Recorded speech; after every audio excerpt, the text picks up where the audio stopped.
Hello friends, welcome to our channel. இன்றைக்கி வந்து ஒரு 5 டைப் ஆஃப் கிச்சன் டிப்ஸ் வந்து சொல்லியிருக்கேங்க. இது ரொம்ப ரொம்ப யூஸ்ஃபுல்லான டிப்ஸு. நீங்கள் வந்து ரெகுலர் லைஃப்பில் அதிகமாக யூஸ் பண்ணுற மாதிரி ஒரு டிப்பு. ஃபஸ்ட்டு டிப் வந்து என் மாமியார் சொல்லி கொடுத்ததுங்க. இது வந்து அரசன் சோப்பு ஒயிட் கலரில் இருக்கும். இதுதான் வந்து அவங்க பாத்திரம் கழுவுறதுக்கு யூஸ் பண்ணுவாங்க. ஆக்சுவலி நான் மேரேஜ் ஆன புதுசில் என்னடா இது இப்படியெல்லாம் கஞ்சத்தனம் பண்ணுறாங்களே அப்படிலாம் நினச்சிருக்கேன். ஆனால் ஃப்யூச்சரில் நான் யூஸ் பண்ணும்போது தான் அதோட வேல்யூ எனக்கு புரிஞ்சுது. அதனால தான் உங்கள் கூடயும் ஷேர் பண்ணிக்கிறேன். ஒரு சோப் எடுத்துகிட்டு இந்த மாதிரி அந்த லைனாக இருக்கிறதுல கட் பண்ணிக்கலாங்க. இது உங்களுக்கு எவ்வளோ குட்டியாக வேணாலும் குட்டி குட்டியாக கட் பண்ணிக்கலாம். நான் எப்போவுமே ஒரு 4-5 சோப்பு ஒட்டுக்கா வாங்கிட்டு வந்துட்டு குட்டி குட்டியாக கட் பண்ணி எடுத்து வச்சுக்குவேன். இந்த சோப்பு வந்து யூஸ் பண்ணும்போது பாத்திரம் கழுவுறதுக்கு ரொம்ப நாள் வருதுங்க. ஒரு சோப்பு எனக்கு வந்து 3 வீக்ஸுக்கு மேலேயே வருது. நான் வந்து விம் லிக்விட், அந்த ப்ரில் லிக்விட், வேறு டிஷ்வாஷர் எல்லாமே யூஸ் பண்ணி பார்த்துட்டேன். ஆனால் இது அளவுக்கு எனக்கு வந்து அதிகமான நாட்கள் வந்து எதுவுமே வரலை. அதனால தான் இந்த டிப்புக்கு வந்து நான் மாறினேன். இந்த மாதிரி குட்டி குட்டியாக கட் பண்ணி ஒரு டப்பாவில் போட்டு எடுத்து வச்சுக்கோங்க. இப்போ வந்து ஒரு குட்டி கப் எடுத்துக்கோங்க. அந்த குட்டி கப்பில் இதை ஊற வச்சுட்டு அந்த தண்ணியை மட்டும் தொட்டு நம்ம பாத்திரம் கழுவிக்கலாம். இதை வந்து ஒரு குட்டி கப்பில் போட்டுட்டு ஃபுல்லாக தண்ணி ஊற்றி வச்சிடணும். அந்த தண்ணியை தொட்டு தான் நம்ம பாத்திரம் கழுவணும். டேரெக்டாக சோப்பை தொடணும்னு இல்லை. அதை ஊற ஊற அந்த தண்ணியில் வந்து இந்த சோப் மிக்ஸ் ஆகிக்கும். அதை வந்து நம்ம தொட்டு பாத்திரம் கழுவும் போது நல்லாவே எண்ணெய் பிசுக்கு எல்லாமே சீக்கிரம் போயிடும். அதே சமயம் நம்மளுக்கு வெள்ளையாக பாத்திரம் கழுவுன அப்புறம் மேலே படிஞ்சிருக்கும் இல்லைங்களா, அதுவும் இல்லாமல் இருக்கும். இந்த டிப் வந்து நான் 2 வருஷத்துக்கு மேலே யூஸ் பண்ணுறேங்க. சூப்பராக இருக்குது. நெக்ஸ்ட் டிப் வந்து நம்ம இப்போது சம்மர் டைமுங்கிறதுனால நிறைய ஃப்ரூட்ஸ் வாங்குவோம். ஃப்ரூட்ஸை மட்டும் யூஸ் பண்ணிவிட்டு அதோட தோலெல்லாம் வேஸ்ட்டாக தூக்கி போட்டுருவோம். தயவு செஞ்சு இனிமேல் பண்ணாதீங்க. நான் இந்த தோலை வச்சு என்னெல்லாம் பண்ணலான்னு சொல்லிட்டு நான் இன்னொரு வீடியோ போடுறேன். பட் உங்கள்கிட்ட ஆரஞ்சு தோல்லாம் இருக்குது அப்படின்னா காய வச்சு எடுத்து வச்சுக்கோங்க. இந்த அளவுக்கு நல்ல கிறிஸ்பாக காய வச்சு எடுத்து மிக்சியில் அரைச்சி பவுடராக கூட நீங்கள் வச்சுக்கலாம். ஃபேஸ் பேக் அதை மாதிரி கூட போட்டுக்கலாம். இது வந்து மாதுளை தோல். இதெல்லாம் வந்து நான் குளியல் பொடி அரைக்கும் போது அதில் போட்டுருவேன். அதுக்காக தான் நான் காய வச்சு எடுத்து வச்சுருக்கேன். நான் இதெல்லாம் என்ன பண்ணலாம், வேறு எப்படி யூஸ் பண்ணலான்னு சொல்லிட்டு நான் நெக்ஸ்ட்டு வீடியோ போடுறேன். ஆனால் பழங்களோட தோல்கள்லாம் வேஸ்ட் பண்ணாமல் இப்போ இது மாதிரி எடுத்து வெயிலில் காய வச்சு எடுத்து வச்சுக்கோங்க.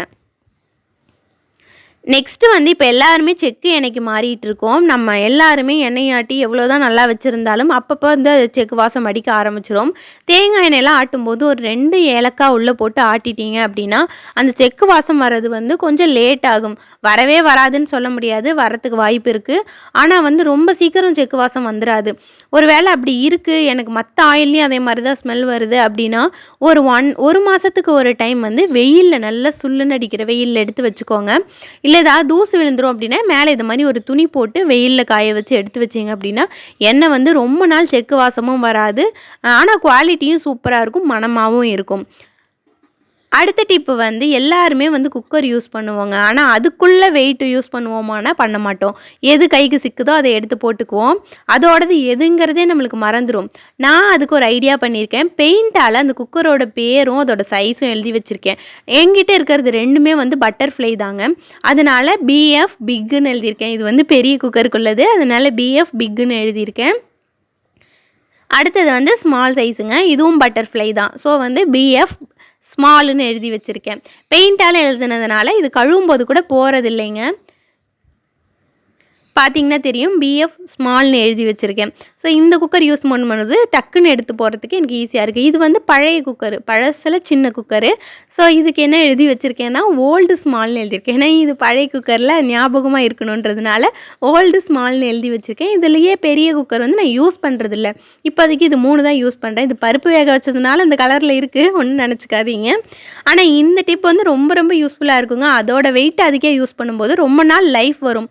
ஒரே வெயிட் எல்லா குக்கருக்கும் யூஸ் பண்ணிங்கன்னா சீக்கிரம் அந்த ஸ்ப்ரிங் உள்ளே இருக்கிறது போய்டும், லூஸ் ஆக ஆரம்பிச்சிடும். நெக்ஸ்ட்டு வந்து குக்கர் கேஸ்கெட்டுக்குள்ளே டிப்பு தாங்க. நிறைய பேர் வந்து குக்கர் கேஸ்கெட் அடிக்கடி மாற்றிட்டே இருப்போம். இந்த கேஸ்கெட் வந்து நான் கிட்டத்தட்ட 3 வருஷத்துக்கு மேலே ஆகுது, நான் மாற்றவே இல்லை. எப்படி அப்படின்னா, நான் ஒவ்வொரு டைமும் குக்கர் வாஷ் பண்ணும்போது வாஷ் பண்ணிவிட்டு அந்த மூடியிலேயே அதை போட்டு வச்சுருவேன்.